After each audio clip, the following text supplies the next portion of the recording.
À présent, c'est l'heure de l'invité du Grand Journal. En recevant hier le chef de la diplomatie marocaine Nasser Bourita, le secrétaire d'État américain Marco Rubio a réitéré le soutien des États-Unis à la souveraineté du Maroc sur son Sahara. Et pour en parler, nous sommes avec Hassan Alaoui, cofondateur et directeur de la publication, directeur de publication de Maroc Diplomatique. Il est en direct de Casablanca avec nous. Hassan Alaoui, bonjour et merci d'avoir accepté notre invitation. Bonjour monsieur, très ravi d'être avec vous. Merci encore. Alors merci. Dites-nous que nous révèle aujourd'hui ce nouvel appui de Washington à Rabat. Ce nouvel appui, mais en fait, il s'inscrit dans une tradition. C'est un nouvel.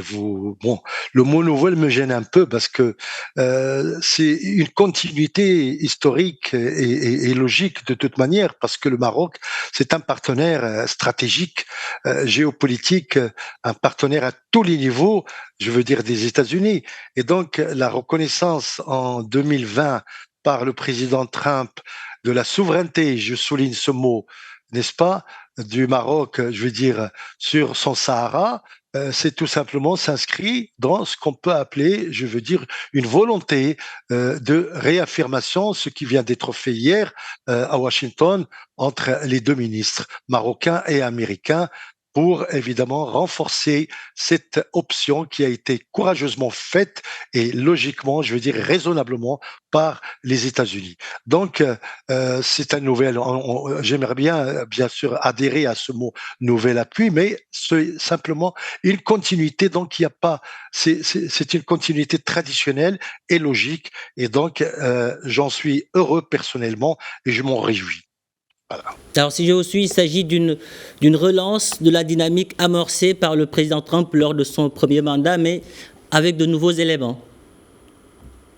Avec les nouveaux éléments, bien entendu, c'est une coopération qui s'affirme de plus en plus, et on en a la preuve, si vous voulez encore, c'est le fait que le président Trump ait simplement fixé un taux, je dirais, pas aussi fort que les autres pour les taxes, je veux dire, que le Maroc doit payer au niveau, si vous voulez, des produits avec les États-Unis.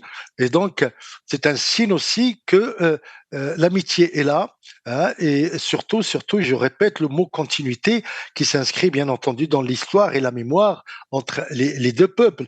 Le Maroc, en ce moment, si vous voulez, ben, cette reconnaissance par Trump de la marocanité du Sahara, elle est inscrite, il faut bien le souligner, dans le marbre. Elle ne bougera pas, que ce soit les démocrates qui arrivent au pouvoir ou les républicains qui le récupèrent encore. Donc, le Maroc constitue d'abord une porte de l'Afrique, le havre de stabilité dans la région, n'est-ce pas? Je veux dire que c'est une région très troublée en ce moment avec ce qui se passe au Sahel, vous le savez, et notamment au niveau du Mali. Le Maroc est un leader continental par, je veux dire, les preuves qu'il donne sur le lancement de son économie et ses projets infrastructurels, culturels, humains et diplomatiques. Le Maroc aussi, c'est un potentiel économique pour l'Amérique.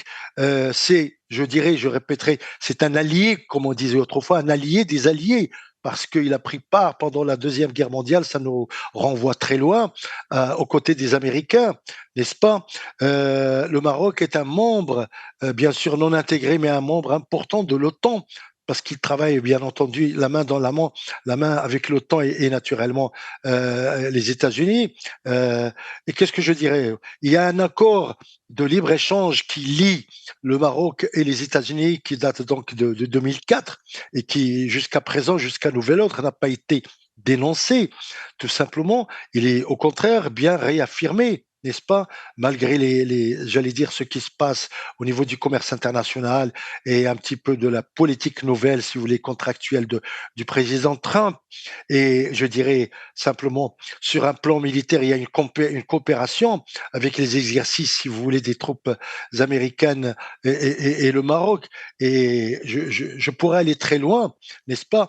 Aujourd'hui, nous sommes à la veille, si vous voulez, de ce qu'on peut appeler la réunion du 14 avril qui va être un petit peu cette journée importante au niveau du Sahara marocain, c'est-à-dire comme les États-Unis sont ce qu'on appelle le pen holden, c'est-à-dire ils rédigent le texte de la résolution qui va, je vais dire de la réunion qui va être organisée fin avril sur le Sahara.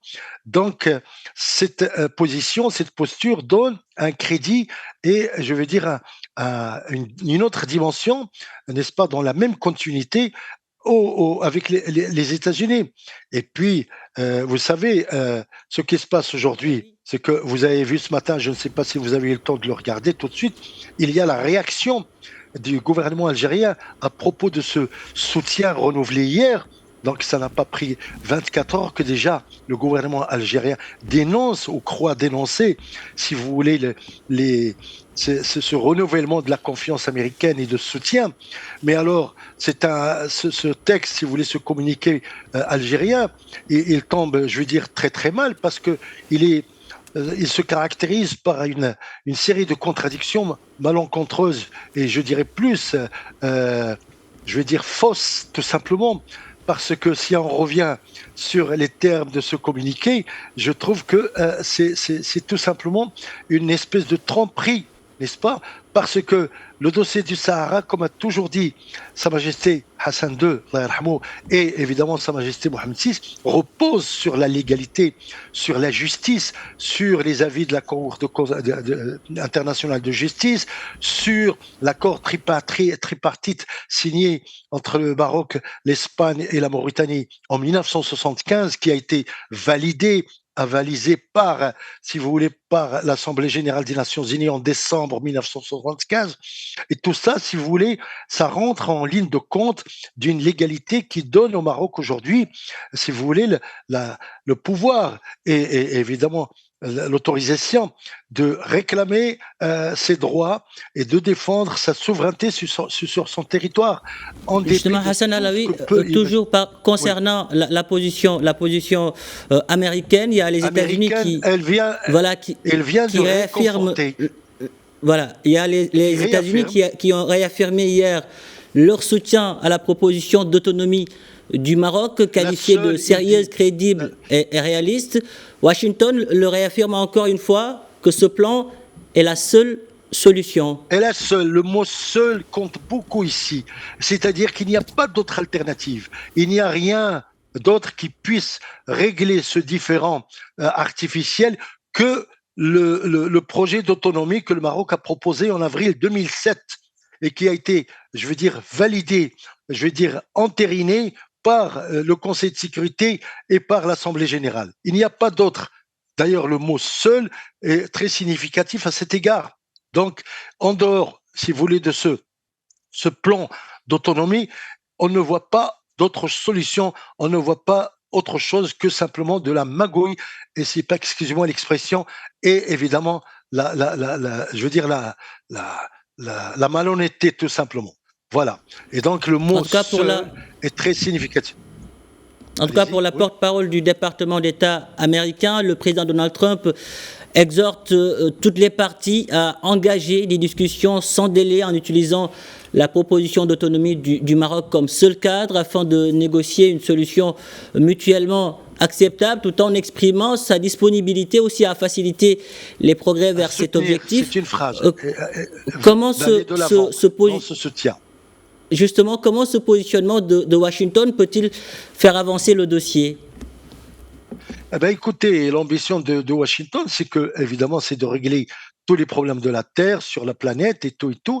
Et nous pensons, moi, je pense personnellement que, évidemment, l'administration Trump peut encore aller de l'avant dans ce conflit précis, n'est-ce pas? Et évidemment, insuffler une dynamique qui est déjà engagée, mais convaincre les partenaires et les protagonistes, en l'occurrence l'Algérie. Mais encore faut-il que l'Algérie accepte ne serait-ce que le principe des tables rondes qu'elle décline, qu'elle rejette, qu'elle combat, n'est-ce pas?